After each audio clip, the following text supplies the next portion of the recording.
Bob! Come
here!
Bob!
Right? Sure. Speaking of which, communication with the families in progress. Form. And it's promoted parity. I think if you've got that with a brother's system, it's not a lot of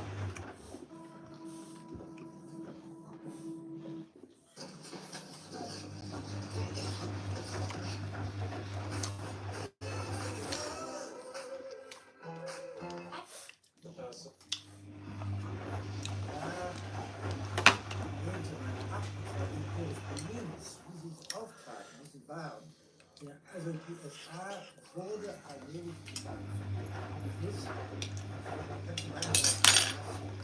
Soldaten.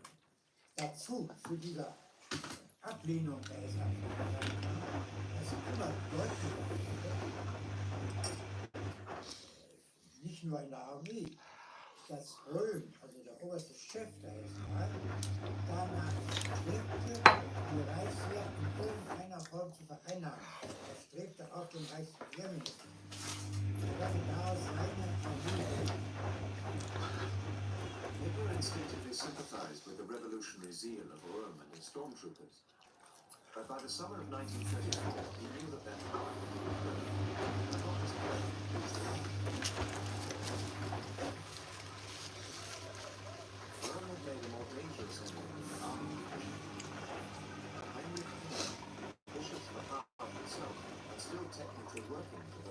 shots of hierarchy, but with his gun. With the popular story that Rome was probably coup. Look at the cabbage. Wow. On June 30th, 1934, when Rome was on holiday in Bavaria, he was arrested and taken to a nearby prison. 2 days later, he was shot. The armed forces were grateful, glad to see Olim dead and the power of the stormtroopers moderated. To show their gratitude, they volunteered to swear an oath of allegiance to Hitler personally. The man who, now on President Hindenburg's death, was not just Germany's chancellor, but also their head of state.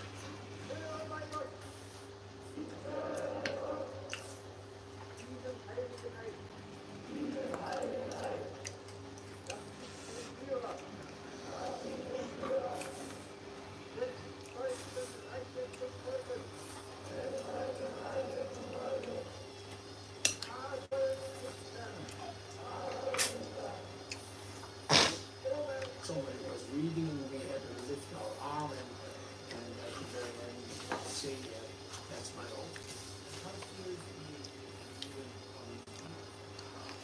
Very serious. I mean, the soldier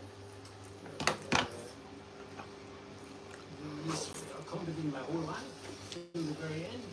And oath is oath. There's no doubt that I can't break the oath or otherwise I would commit suicide if I plan something else. But this is very serious, the oath for a soldier.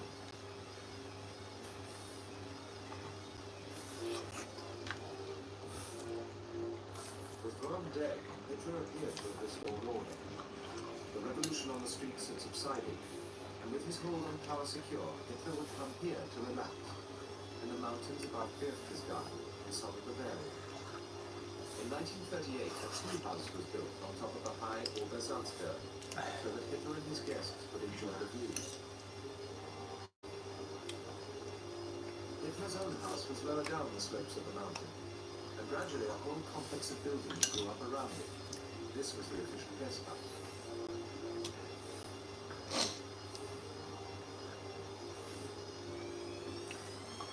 But all that remains of Hitler's own house, the airport, is rubble. The building demolished to prevent it becoming a memorial, and quick-growing trees planted to ensure the famous view. When Hitler stayed here, as well as when he was in Berlin, the whole Nazi regime revolved around him. His personality determined the way in which Germany was governed. And this was not the daily regime of a workaholic. Hitler was England, as those who worked closely for him described. Hitler normally appeared shortly before lunch, quickly went through the newspaper cutting, the right question copies, and then went into lunch. When Hitler stayed at the others upstairs, it was even worse. There he never left his room before 2 in the afternoon. Spent most afternoons taking a walk. And evenings straight after dinner. Oh. Now what do you think? This one.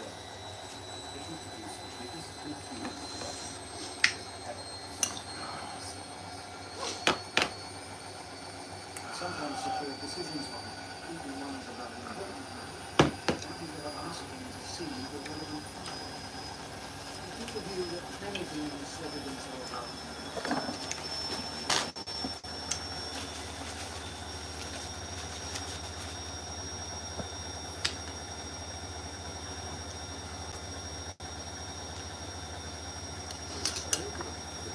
What is projected here? A vast complex of stadiums built in Nuremberg, designed for rugby.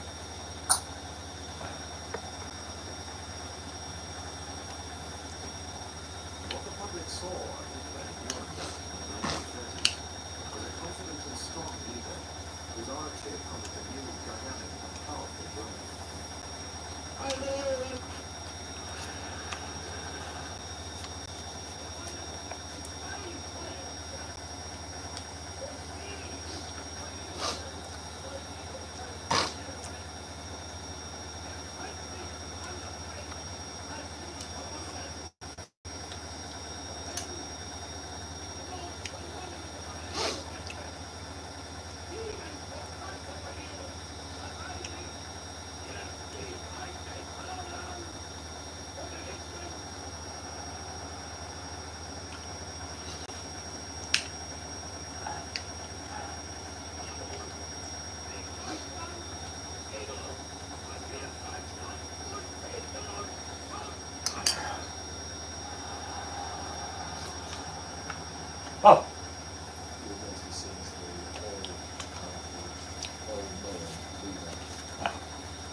they strove always to be near him, accompanying on trips with his fancy.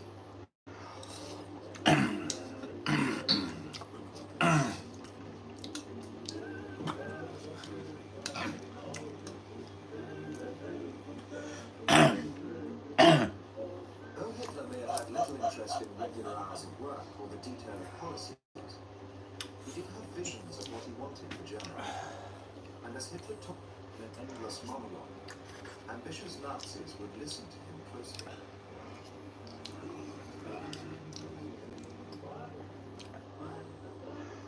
Then, on their own initiative, they tried to think of ways in which his vision could become a reality. They made up the detailed policy themselves and said they were acting on the will of the Führer. Sie beriefen sich auf eine Entscheidung des Führers, auf ein Wort des Führers, auf eine Meinung des Führers.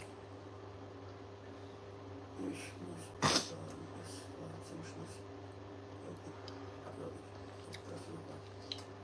Da stand einer an der Tür, der als Hitler zu Tisch ging und mit seinem Nachbarn was zurief und er sagte, das ist jetzt der Wille des Führers.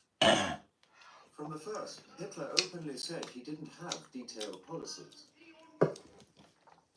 Ihr detailliertes Programm kann nur zur Antwort geben für eine Regierung nach eurer Wirtschaft, nach euren Werten, nach eurer Versetzung muss man das deutsche Volk von Grund auf neu aufbauen. Wir wollen nicht lügen, wollen nicht schwindeln.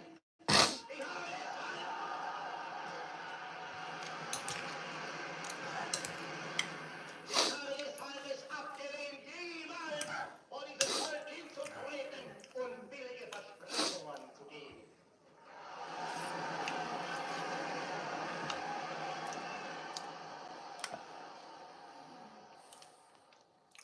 But Hitler was open in saying what he wanted from the German economy, chiefly the weapons to build a new German army. Rearmament became his economic priority.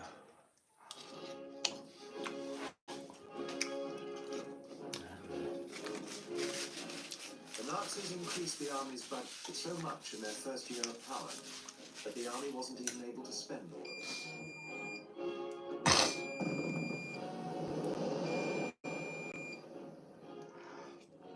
The Nazis also promised to rid Germany of unemployment, and they did, mainly through huge recreation schemes like the Autobahn building program.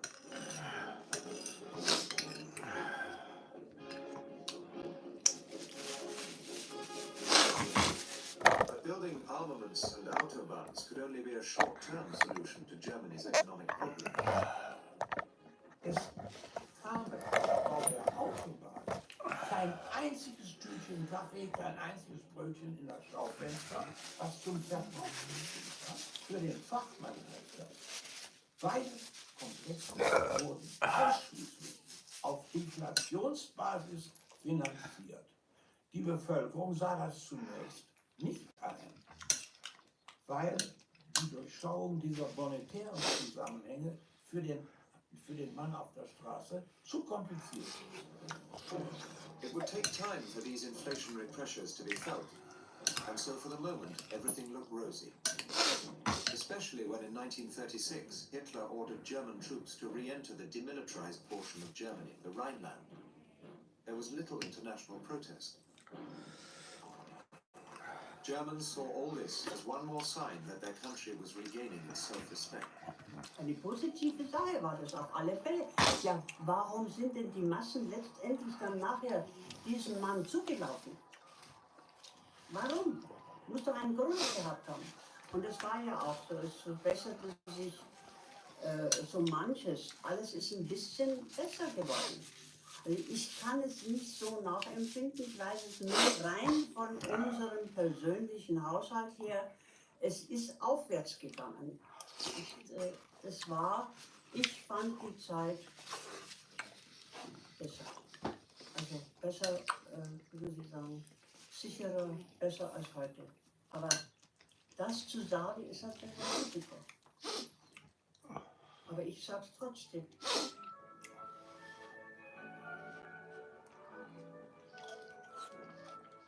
Nazis organized pageants to entertain, like the Nacht der Amazonen, the Night of the Amazons, held in Munich in the 1930s. Celebrations in which only those the Nazis considered racially pure could participate. Madame Pompadour, sehr ausgeschnitten, schönes Dekolleté mit einem Reifrock. Ich empfand es schön.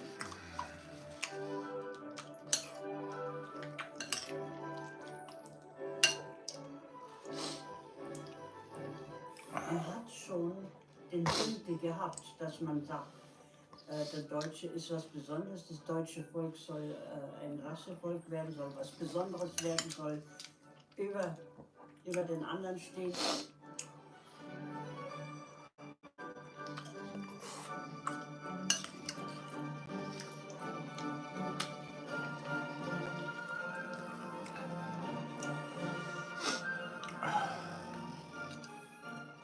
Die Mädchen eben so, wie Gott sie geschaffen hat, wie es ja auch in den Kirchen zum Beispiel, die Sixtinische Kapelle, die sind ja auch nackt. Die sind alle nackt. Nicht?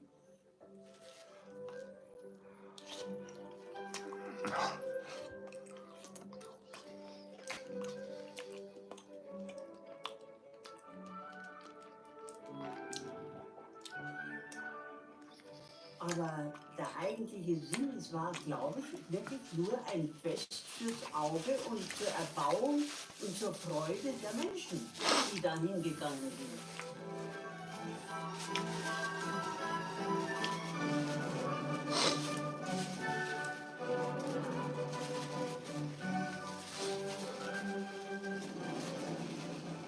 Das Feuerwerk selbst, da habe ich natürlich nicht mehr viel davon mitbekommen, weil ich war so aufgeregt, weil ich das Pferd kaum bändigen konnte.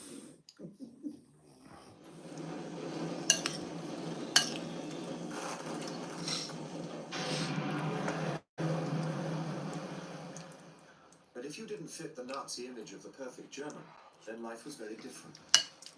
Here in Munich, the same city where the Night of the Amazons was held, the Nazis demolished one of the biggest synagogues in Germany. They said they wanted the space for a car park. The Jews were systematically excluded from German life. The 1935 Nuremberg laws outlawed marriage between Jews and other Germans and declared that Jews were not German citizens. Other discrimination followed. You were working in a system that allowed Jews to be pushed out of their position, to lose their wealth, their property. Surely this was a great event. How did you feel about that? Also die allgemeine Meinung war, dass die Juden in Deutschland es übertrieben haben. Von 4.800 Rechtsanwälten in Berlin waren 3.600 Juden.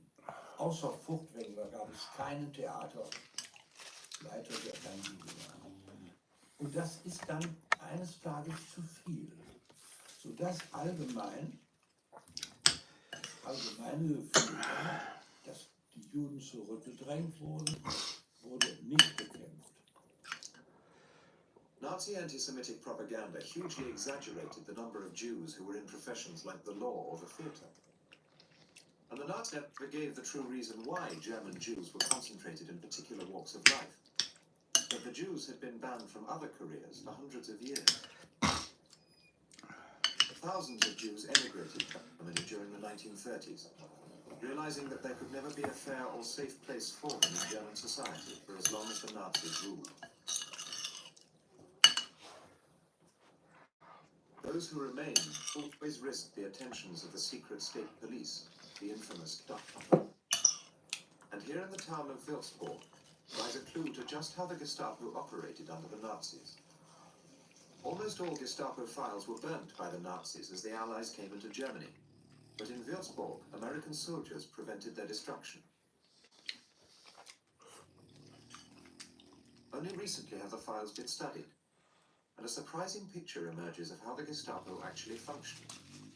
To start with, apart from there being a Gestapo officer on every street corner, there were only employed 28 secret police officials for the entire Würzburg region, nearly 1 million people. I think the Gestapo could not have operated without the cooperation of the citizens of Germany. By that I mean it would really have been structurally impossible for them to do so. There were simply not enough Gestapo officials to go around. Somewhere between 80 and 90% of the crimes that were reported to the Gestapo came from ordinary citizens. The job for the Gestapo was sorting out the denunciations. This seems to have been their preoccupation. The citizens of a town like Würzburg didn't so much have to fear the Gestapo as what their neighbors might tell the Gestapo. Every German was bit from denunciation. A woman who lived in this garden house on the outskirts of Würzburg in 1938 first came to the attention of the Gestapo when she was denounced by a relative. She was Ilse Sonja Totzka, and her Gestapo file lies in the Würzburg archive. After years of denunciations and Gestapo harassment, she was sent to Ravensbrück concentration camp during war, where she died. Her crime was simple. She didn't fit in. She avoided her neighbors and had Jewish friends. She is put under very general surveillance, not by the Gestapo, but by the Gestapo asking her neighbors to keep an eye on her. What happens is that one neighbor after another, for one reason or another, can forward information, but all of it adds up to really one thing. She may be just too unconventional for her own good. And of course what this does is that small town mentality, people keep after her, they keep noticing her, and it's fueled again and again by yet another denunciation. The denunciations in her file contain mostly gossip about her, that she is acting suspiciously and has shady friends. But her file contains little that amounts to firm evidence against her. One denunciation hints that she may be a lesbian. It says, Miss Totzka does not seem to have normal predispositions. Typed in red, it is signed only Hitler.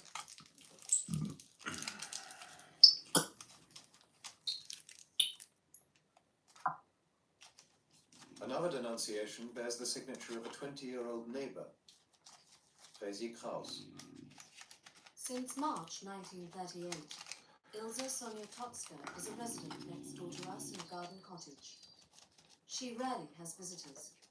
Now and then, a woman of about 36 years old comes, and she is of Jewish appearance. She has always been sympathetic. I'd like to mention that Miss Totzka never responds to the German greeting, Heil Hitler. To my mind, Miss Totzka is behaving suspiciously. Neben uns in einem Gartenhaus eine Ilse Sonja Totzka. Ja. Die genannte ist mir aufgefallen, weil sie einen jüdischen Einschlag hat. Das ist nicht der Einmiss. Das ist der Einmiss. Das stimmt alles. Nein, das stimmt nicht. Also ich lese mal kurz zu Ende. Ja, natürlich. Das Verhalten der Totzke ist mir auffällig und ich habe angenommen, dass sie sich vielleicht irgendwie zum Nachteile des Deutschen Reiches betätigen könnte. Ich mache deshalb bei der Geheimen Staatspolizei diese Mitteilung. Ja. Weitere sachdienliche Angaben kann ich nicht machen. Nach Selbstlesen unterschrieben. Also das ist hier Resi Kraus. Ja. Das ist mein Name. Und ist das denn Ihre Unterschrift? Das ist meine Unterschrift. Ja. Ich kann das gar nicht verstehen. Weiß ich nicht. Kann ich Ihnen nicht sagen. Ja. Bloß, wie erklären Sie sich dieses Dokument? Das ist ja seltsam. Ne? Kann ich nicht verstehen. Das ist ja wirklich eigenartig. Ja. Und da hat eben die Gestapo viele Leute befragt. Ne? Ja. Ja. Ich kann mich nicht mehr erinnern. Maria Therese. Einfach nicht mehr dran erinnern. Das weiß ich nicht. Das könnte, die Adresse stimmt, meine Unterschrift stimmt, aber woher das kommt, weiß ich nicht. Ja. Sie grinsen, das belastet mich. Ja, naja, das ist ja auch ein seltsames Dokument. Ja, aber ich habe mich mit einer Bekannten unterhalten, die sagt, mein Gott, sagt sie, dass sie jetzt nach 50 oder 51 Jahren noch einmal anfangen. Ne? Aber das sind ja Sie, der anfängt. Ne? Ja, da haben wir, ich weiß nicht, ob Sie das schon einmal gehört haben. Ich meine, ich hab keinen erschlagen, ich bin ermordet, ich war ja nicht einmal ein BDM gewesen. Mein Vater hat zu mir gesagt, BDM, sagt er, ich lasse dich nicht zweimal in der Woche da bei der Nacht danach in die Stadt fahren. Also, ich habe sie mir erzählt, wie ich so streng aufgezogen worden bin. Jetzt fängt es an zu regnen. We used to think that the population was manipulated and brainwashed from above. Now what we're beginning to see, by looking at the social history of the kind one sees in these Gestapo dossiers, we're beginning to see that the system is actually manipulated from below by lots of people for all kinds of reasons, some of them selfish, some of them pure idealistic. But what we get now is a dramatically different picture of what the system was like.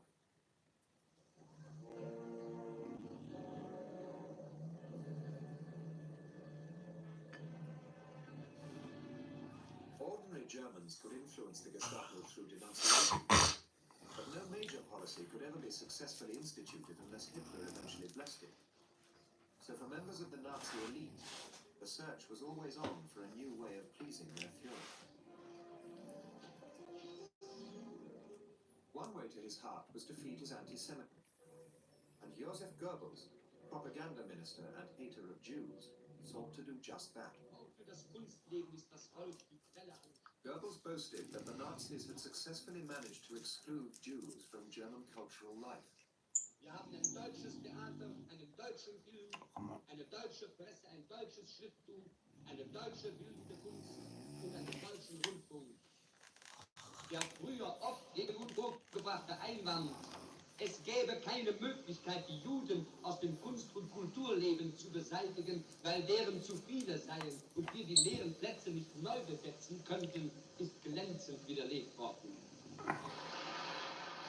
In the autumn of 1938, Goebbels saw a chance to please Hitler more when he heard the news that Ernst von Rath, a diplomat, had been assassinated in Paris by Herschel Grünspan, angry at how his family had been treated by the Nazis. The Nazi elite were immune to the big. Goebbels asked for Hitler's permission to let loose troops in an act of vengeance against the innocent Jews of Germany. Hitler agreed, and so began Kristallnacht, a night of broken glass.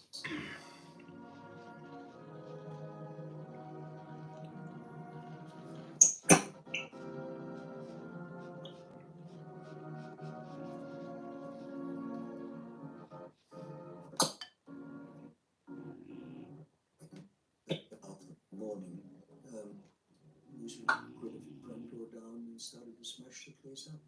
A lot of stormtroopers. We had two lots. One lot just concentrated on smashing things up and left, and then the second lot arrived. The three elderly ladies who were living on the first floor with us. One was sort of dragged out and beaten, for no other reason except she probably got in the way of something. And I was sort of knocked about. It finally ended up in the cellar, which was where the kitchens were, and I was in the back room there. I was being knocked about.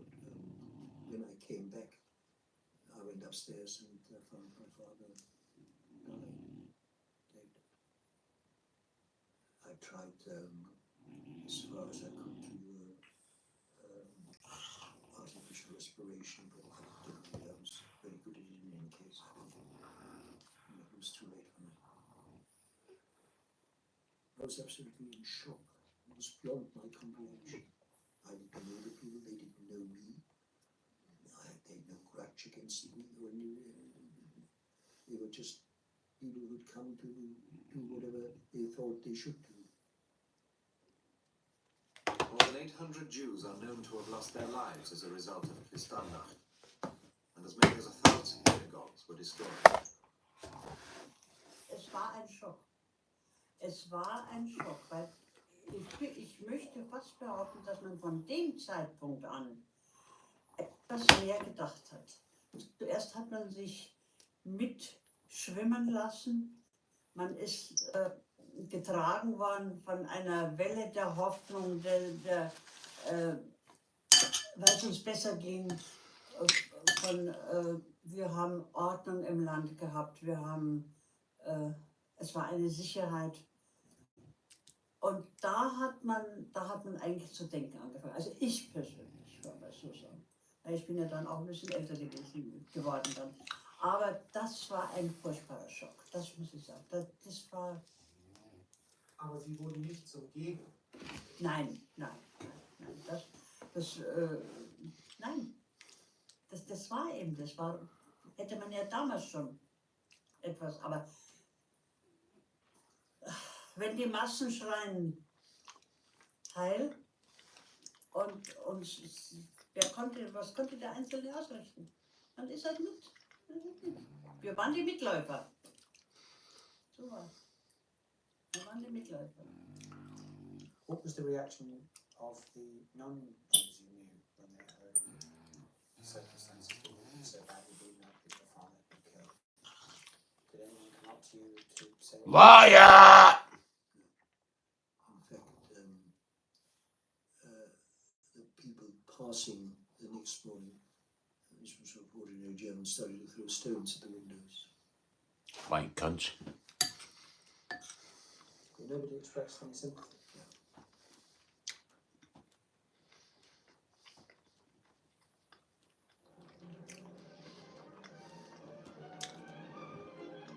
In the aftermath of Kristallnacht, Hitler's popularity did not seem to suffer. As Hitler spoke in public about the affair, it was possible to believe for those Germans who wanted to. Responsibility lay with the hot-headed stormtroopers, and the love affair between Hitler and his followers continued.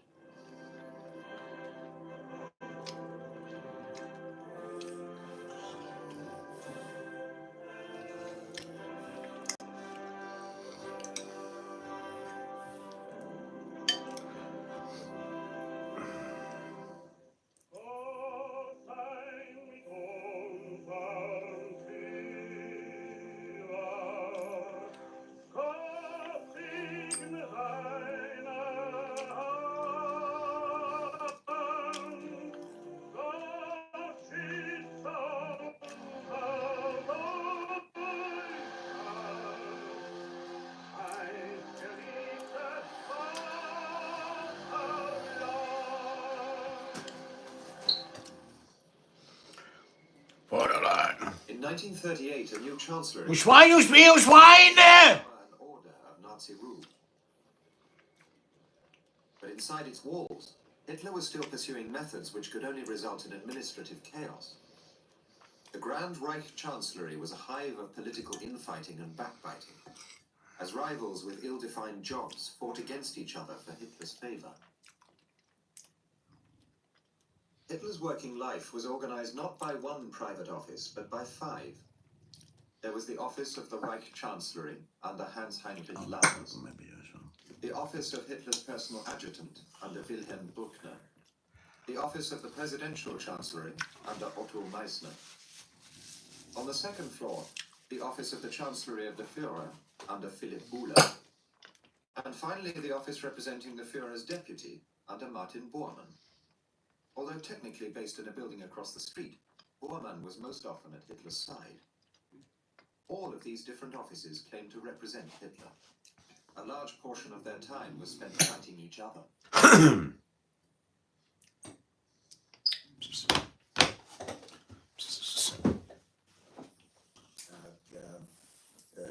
Mit der gleichen oder sehr eng aneinanderliegenden Aufgabe betraut. Aber ich glaube, das Chaos hat er nicht gewollt. Er hat vielleicht, so scheint es mir sicher zu sein, nicht übersehen, welche Auswirkungen an menschlichem Leid